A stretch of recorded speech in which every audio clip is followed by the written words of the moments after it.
Assalamualaikum warahmatullahi wabarakatuh. Waalaikumsalam warahmatullahi wabarakatuh. Jamaah. Yeay. Oh jamaah. Yeay. Alhamdulillah. Alhamdulillahirabbil alamin. Allahumma sholli ala sayyidina Muhammad wa ala ali sayyidina Muhammad. Alhamdulillah jamaah, kita ketemu lagi di Islam itu indah. Boleh tepuk tangannya dong, Masya Allah, tabarakallah.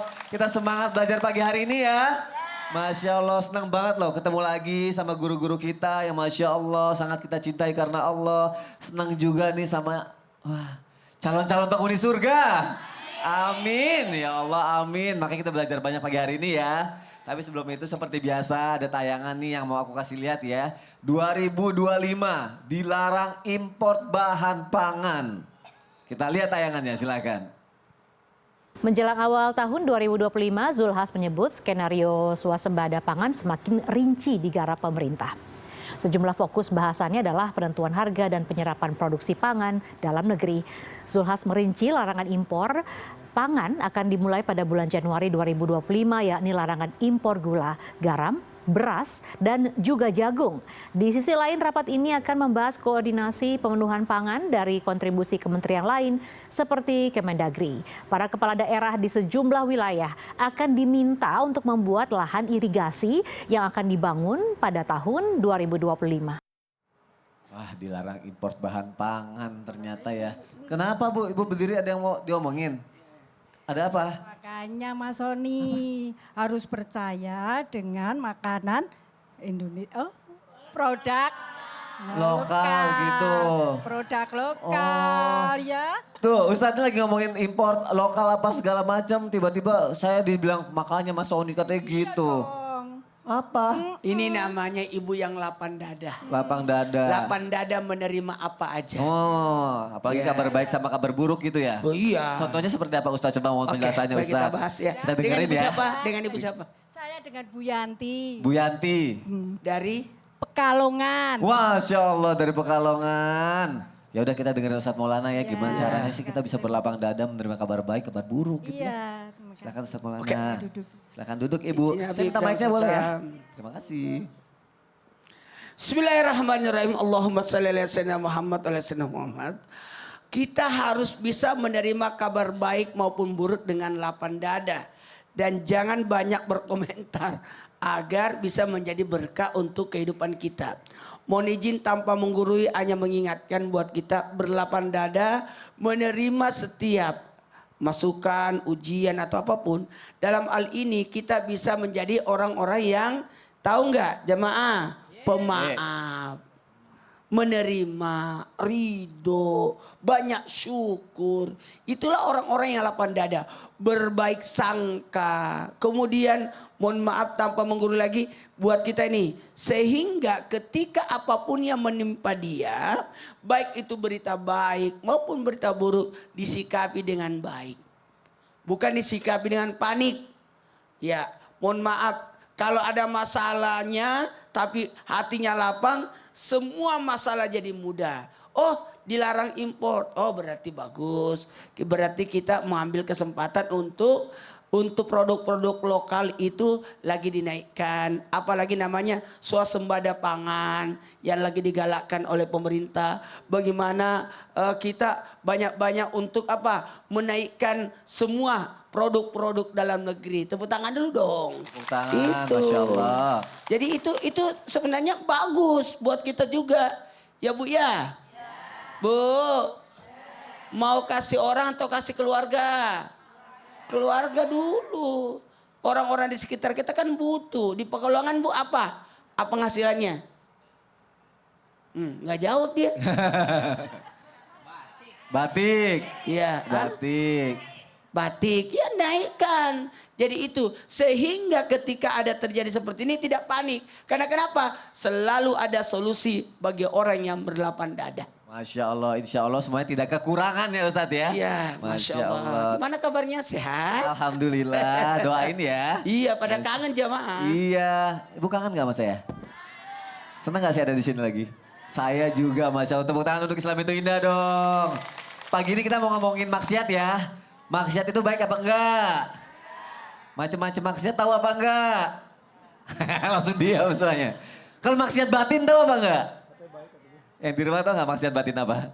Kita bahas ya pagi hari ini. Tema kita adalah maksiat-maksiat batin yang harus dihindari. Tepuk tangan lagi. Biar nggak ngantuk, datang dari Pekalongan biar semangat belajarnya ya. Ada tayangan lagi nih, ketika punya kakak yang galak dan suka ngomel. Waduh, kita lihat tayangannya silakan. Kalau ngomel kan sebenarnya identiknya dengan orang yang aduh ngomong terus gitu ya. Sebenarnya kalau ngomong terus ya, maaf ya Bib.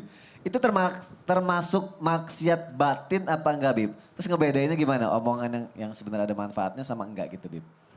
Ya akhir. Silakan Habib. Ya akhir Ustaz Maulana, Ustaz Syam, Mas Soni. Bismillahirrahmanirrahim. Assalamualaikum warahmatullahi wabarakatuh. Waalaikumsalam warahmatullahi wabarakatuh. Alhamdulillah. Alhamdulillahil wahidil ahad alladzi lam yalid wa lam yulad wa lam yakul lahu kufuwan ahad. Laisa kamitsli syai'un wa huwas samiul basir. Summa fasalli wa sallim wa barik ala sayidina wa habibina wa syafi'ina wa maulana Muhammadin sallallahu alaihi wasallam wa ashabihi wa azwajihi wa dhurriyyatihi wa ahlil baitihi wa ansarihi wa sarim ba'du. Segala puji bagi Allah Subhanahu wa taala yang telah memberikan kita nikmat iman, nikmat sehat walafiat. Insya Allah penonton di rumah dan penonton di studio mendapatkan ilmu yang bermanfaat dari guru-guru kita, bisa diamalkan dalam kehidupannya sehari-hari. Amin, amin ya Allah ya Rabbal Alamin. Maksiat batin yang pertama yang harus dihindari adalah sahrul kalam. Banyak bicara yang tidak bermanfaat. Banyak bicara yang menyakiti orang lain. Banyak bicara yang menyinggung orang lain. Banyak bicara yang membuat orang lain menimbulkan satu hal yang tidak baik bagi kita. Atau banyak bicara yang menimbulkan fitnah, ghibah, namimah, dan lain sebagainya. Sehingga apa? Banyak bicara tersebut mengandung sebuah keburukan. Kalau misalkan tadi membicarakan agar memberikan sebuah nasihat terhadap adiknya, atau orang tua terhadap anaknya, kakak terhadap adik-adiknya, atau adik menasihati daripada kakaknya dengan ma'ruf, dengan cara yang baik, maka diperbolehkan dalam syariat untuk apa? Untuk berbuat baik terhadapnya, menjadikan sebuah kebaikan dalamnya. Wa qala Nabi sallallahu alaihi wasallam, dan bersabda Rasulullah sallallahu alaihi wasallam, janganlah kalian banyak berbicara tanpa ingat kepada Allah. Karena ingat kepada Allah harus ditekankan kepada kita orang yang beriman dan bertakwa kepada Allah. Sebelum bangun daripada duduk kita ingat kepada Allah Subhanahu wa taala. Ittaqillaha haitsuma kunta, bertakwa kepada Allah dimanapun kita berada. Ketika kita ingat kepada Allah, bertakwa kepada Allah dimanapun berada, dari duduknya, dari dirinya, berjalannya, bermainnya dan lain sebagainya, maka ini adalah bentuk daripada ketakwaan kepada Allah Subhanahu wa taala. Banyak bicara yang tidak bermanfaat mengandung sebuah keburukan di dalamnya. Banyak berzikir adalah kebaikan di dalamnya, sehingga kita apa? Kita ingat kepada Allah dan Allah pun ingat kepada kita. Akan membuat apa? Hati kita menjadi hati yang lembut. Tetapi banyak ngomong, banyak ngobrol yang gak bermanfaat, gak ingat kepada Allah, menjadi keras hati kita.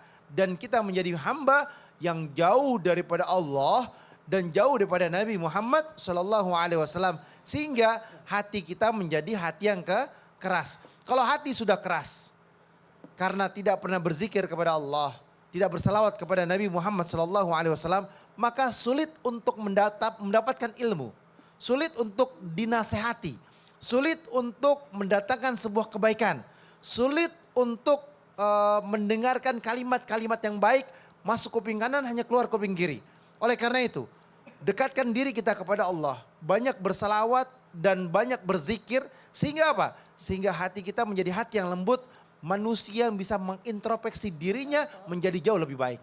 Masya Allah, terima kasih Habib Usman. Boleh tepuk tangannya jamaah. Berarti lebih banyak bersikir aja ya. Tapi kayaknya jamaah yang ada di sini nih gak banyak bicara, lebih banyak tindakan ya. Masya Allah. Yuk kita lanjutkan lagi. Kira-kira nih buat yang suka menghambur-hamburkan makanan dan minuman. Apakah itu termasuk maksiat batin yang tanpa kita sadari? Kira-kira seperti itu gak Ustadz Syam? Apa itu? Menghambur-hamburkan makanan mubazir gitu. Apakah itu termasuk maksiat batin? Baik. Kalau misalnya udah kayak gitu bisa diampuni dosa terus dihilangin gak?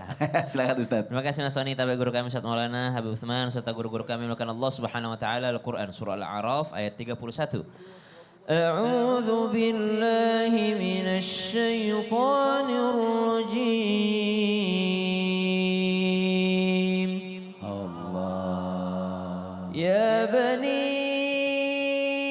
آدم خذوا زينتكم عند كل مسجد وكلوا واشربوا ولا تسرفوا إنه لا يحب المسرفين.